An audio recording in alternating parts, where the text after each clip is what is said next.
Hello welcome village किचनमा हजुरहरूलाई। आज चाहिँ मैले सजना बनाउँदैछु। कलिलो कलिलो सजना मिठो लाग्छ नि त। अन्त यो चाहिँ आज ग्रेभीमा पकाएको मैले सजना। यसमा अब आलु एड गर्दैछु मैले। हेरिदिनुहोस् होला हजुरहरूलाई भन्न चाहन्छु मेरो भिलेज किचनमा। आज चाहिँ मेरो रेसिपी चाहिँ यो छ, ड्रमस्टिक अन्त आलु ड्रमस्टिक अनि पोटेटो मिक्स गरेर बनाउँदैछु आज चाहिँ मैले।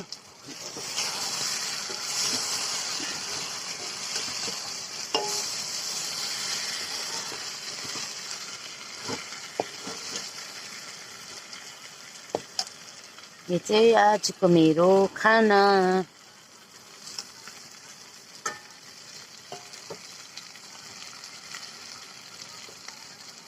यसमा मैले प्याज ग्रेट गरेर हालेको छु अनि टमाटर पनि ग्रेट गरेर हालेको यसलाई आज मैले। अन्त रातो खोर्सानी, धुलो खोर्सानी होइन, साबुत खोर्सानी छ अनि हरियो एक दुईवटा खोर्सानी छ।